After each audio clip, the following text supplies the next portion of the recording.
In this video, I'm going to talk about how the true feminine is consistently suppressed by every narcissistic system, and how a concept of God and religion is used to turn us into creators of a narcissistic reality. So let's get into it.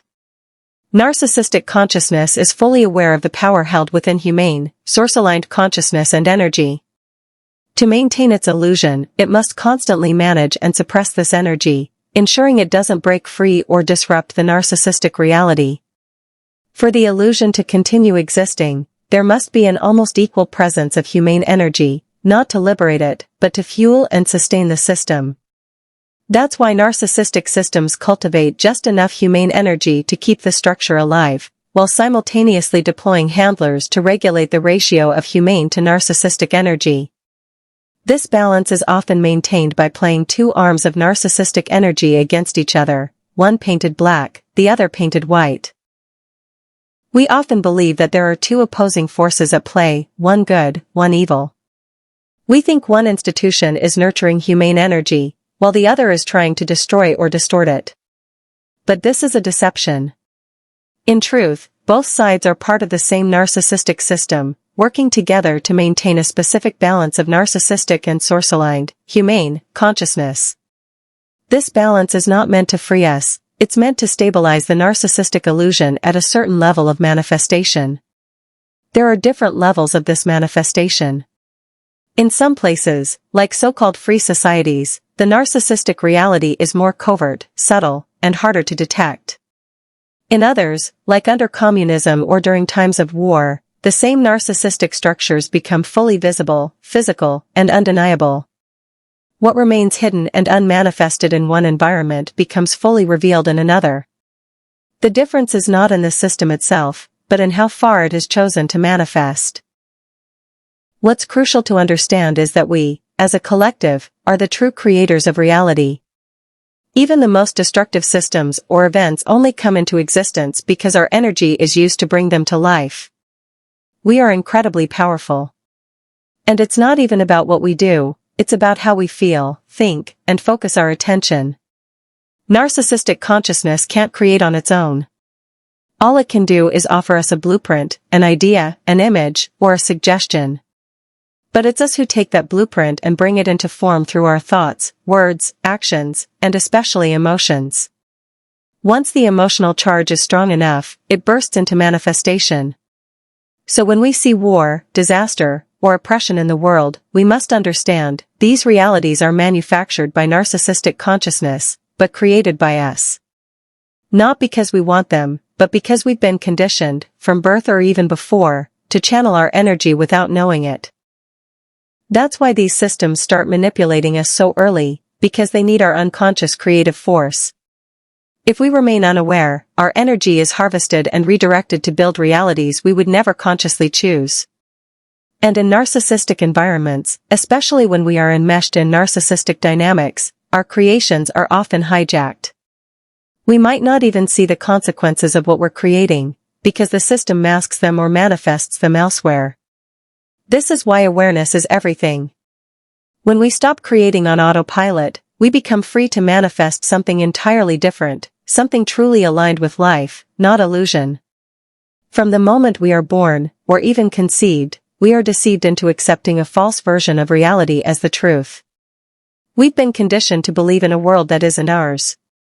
A world shaped by systems that dictate the rules we live by, rules that we, as a collective, have the power to change. And the truth is, it wouldn't even take long. The only thing holding it in place is the deception. This deception often comes through false gods and religious systems that present themselves as sacred. They install a distorted version of empathy, not real empathy, but a behavioral template. A rigid program that tells us what we must do to be labeled as good. But once you begin to step away, to really see what's been planted inside you, you realize that what's called good or bad is often meaningless, arbitrary labels designed to kill your free will, suppress your humanity, and assassinate your character from the earliest age. And here's the most twisted part, the very systems that broke you, that filled you with these damaging beliefs, return later pretending to save you. You're taught to be grateful to them, to see them as your protectors, just like a narcissist who destroys you, only to present themselves as your savior. It works because the manipulation is so covert, so embedded, that entire generations become unconscious participants. These followers, unknowingly, become tools. Sometimes, they serve as the white army, upholding the illusion with love and light. Other times, when enough narcissistic energy has been harvested, they become the black army, ready to justify cruelty and violence in the name of a false god, like in religious wars or the Inquisition. They truly believe they're doing good. But they're acting on behalf of a narcissistic, distorted image of divinity, a version of God shaped to serve a parasitic system. And when that system no longer needs a specific institution, it simply leaves it behind, just like a narcissist discards a person once they've outlived their usefulness. Someone who operates from narcissistic consciousness, whether a person or a system, never completely destroys their sources of energy. Why? Because they need them. People, institutions, cultures, these are the tools and food sources for the narcissistic reality. Human energy is the key ingredient that maintains and feeds this illusion. This is why you're often left just alive enough to function. The system doesn't want your total destruction, it wants your production. Your emotional, mental, and spiritual energy is needed to sustain the illusion. This applies not just to individuals, but also to institutions, nations, cultures, and even concepts like money and sex, which I'll explore more deeply later, because they are massive tools of energy extraction. It also applies to so-called white institutions, those that appear to be good and benevolent. These are essential for maintaining public trust. Take religion, for example. As long as it serves a purpose for the narcissistic system, it will be preserved. But once it becomes less useful, or when a new tool like a world religion is needed, then the old religions may be destabilized or discarded. Right now, many people are awakening to the harm and division caused by religious institutions. Real spiritual awakening is emerging from within. But to prevent that from becoming truly liberating, narcissistic consciousness acts fast, creating a new structure to capture that awakening. That's why we hear talk of a coming one-world religion. But here's the trap: if you're told your old religion is under threat, you may instinctively defend it, even if it once harmed you. That's the goal. Whether you return to the old handler or submit to the new one, you're still being handled. What we truly need to do, what each of us must do, is to turn inward. Close your eyes. Shut out the noise. Stop looking for external authority. Instead, listen to what arises from within you. That is the real source. That is truth. Those who operate from narcissistic consciousness know that something natural is rising from within humanity, a genuine awakening. And they want to cover it, control it, redirect it before it can grow freely. That's why narcissistic consciousness relies so heavily on white institutions, the ones that appear to be good, loving, or moral. These are used to create just enough humane energy to keep the illusion alive and functioning. Institutions like religion are ideal for this because they centralize belief systems, making mass control easy. Take any major religion with a centralized structure, it's essentially like the Roman Empire. You have a central authority that can dictate what is said in thousands of churches or temples at once. They can tell these institutions to deliver a message that sounds good, but subtly shifts people further into a narcissistic mindset. Or, when needed, slightly toward the humane, just enough to keep the balance the system requires. Even if someone genuinely good rises to the top of such an organization, they rarely have real power. They're surrounded by long-standing structures and gatekeepers who ultimately decide what is allowed, what is said, and how far things can go. That's why I believe religions are among the most powerful tools of narcissistic reality, even more powerful than governments or legal systems. Laws can control behavior, yes, but beliefs control perception, identity, and will.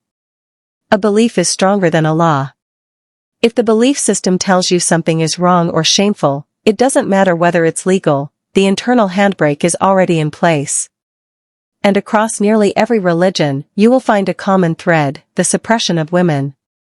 A deep-rooted belief that men are chosen by God, that they are superior, that women must submit. This is not divine truth. It is narcissistic consciousness, playing out through institutions to suppress the feminine and keep humanity divided from its own inner source. Narcissistic consciousness is deeply misogynistic. It assigns women narrow roles, and only when a woman obediently fulfills that role does she earn a limited, belittled form of respect. She's then labeled a good woman, a decent woman, a godly woman. But if she steps outside that role, if she questions, resists, or expresses her truth, she is shamed, humiliated, or even killed, in some cultures. Why such fear? Because unconsciousness hates women, not just because they are women, but because women are naturally more resistant to control. The feminine energy has a dangerous ability: it can awaken. It can pull men out of their unconsciousness too, leading them back to their authentic selves. The feminine holds the power to nourish, to create, to feel, and these are the exact forces that threaten the narcissistic illusion. So the easiest way for narcissistic consciousness to suppress humane energy is by suppressing women. But here's the paradox: it still needs women. It needs their creative force. It needs their bodies to birth children. So it keeps them alive, creative, but only within the cage of a very controlled definition. This is why women are seen as such a great danger. A woman in her true self, fully embodied, sovereign, emotionally aware, and creatively empowered, is lethal to the existence of narcissistic reality. When women enter positions of power, they are often deeply conditioned by narcissistic systems that suppress their authentic, softer energy and push them toward aggressive, competitive behaviors. By playing by the rules of patriarchy, they become masculinized and worn down. At the same time, pervasive misogyny hypersexualizes and vilifies them, casting them as distractions or sources of conflict to undermine their authority and maintain control. This is not accidental. It's all part of the setup. The system stages these roles so it appears that women in power are chaotic or dangerous, when in truth, these women are acting within a system that would never let them win unless they played by those rules. And what most people don't see, unless they've lived it, is that behind many of these women who seem aggressive, silent, self-mocking, over-the-top, or harsh, is a survival strategy. These women are in environments that demand they fragment themselves just to exist. Here's the truth.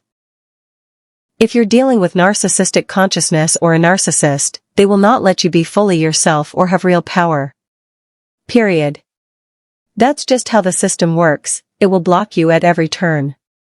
For example, in many work environments where status or influence is involved, you're only accepted if you stay small, funny, and not a threat. The moment you start to step closer to real influence, that's when the pushback begins.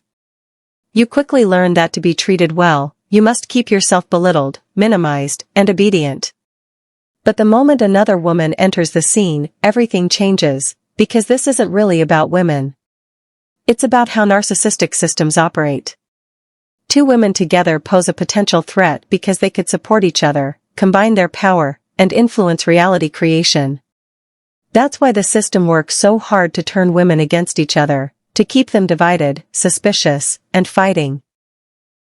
Yes, narcissistic systems also manipulate and condition men, but the first layer of control is always placed on women.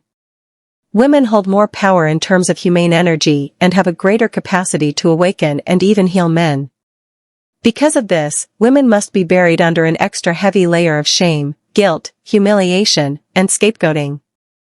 This is where all the dirt is dumped, so women become divided, defensive, and often fighting each other instead of uniting.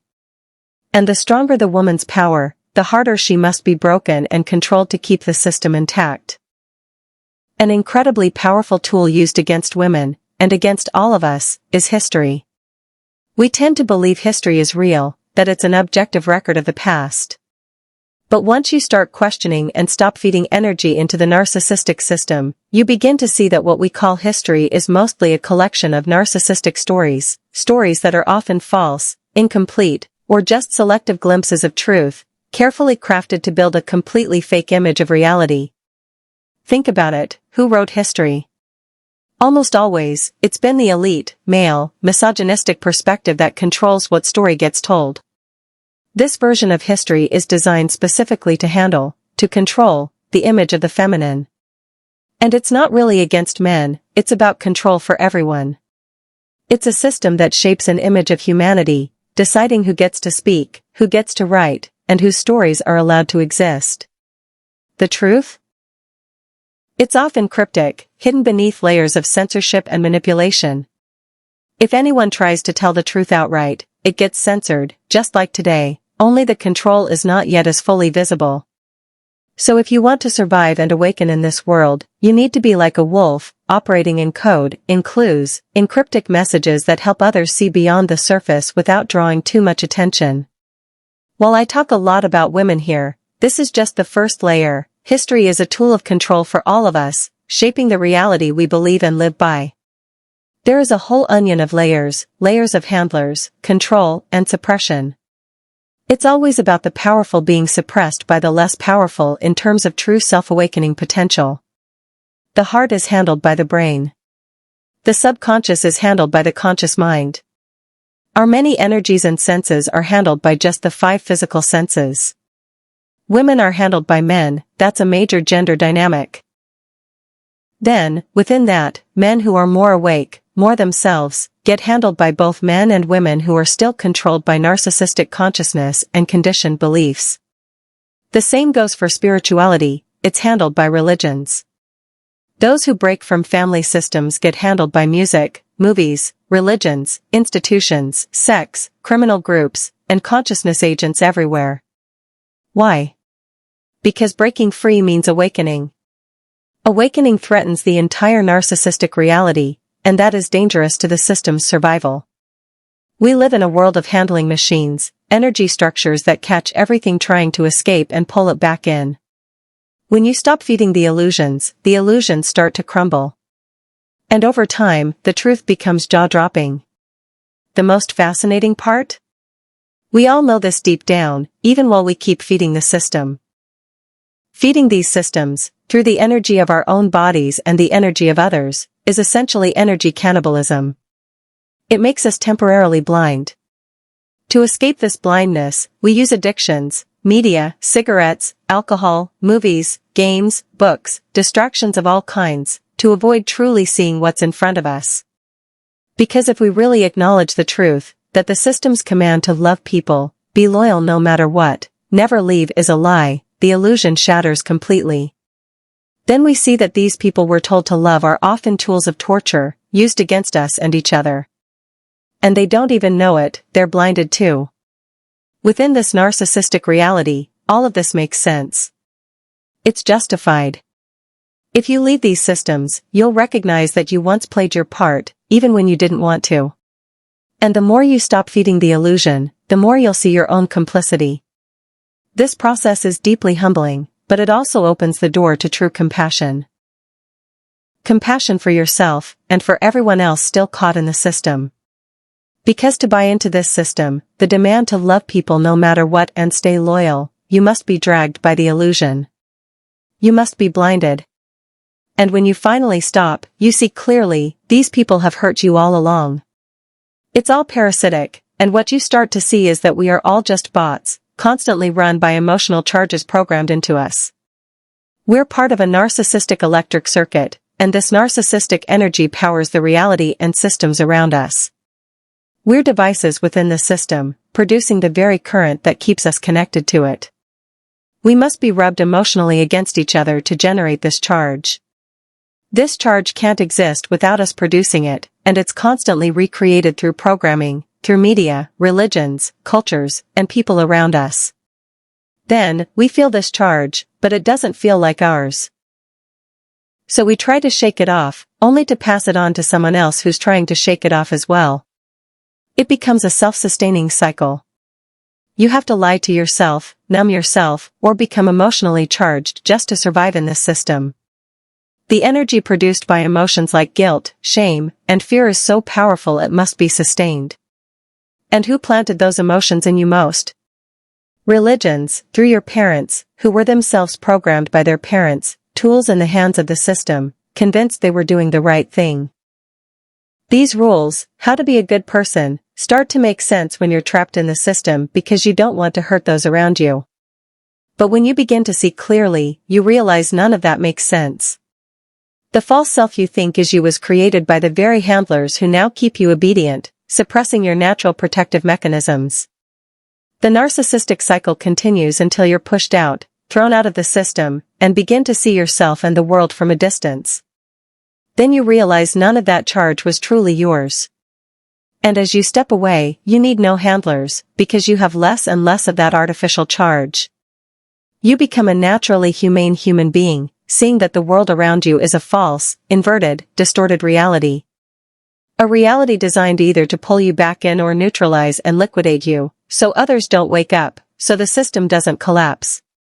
Because if people awaken, the whole parasitic system falls and is reborn from within. From the true self, from the true God, not the character-assassinated version used by narcissistic consciousness.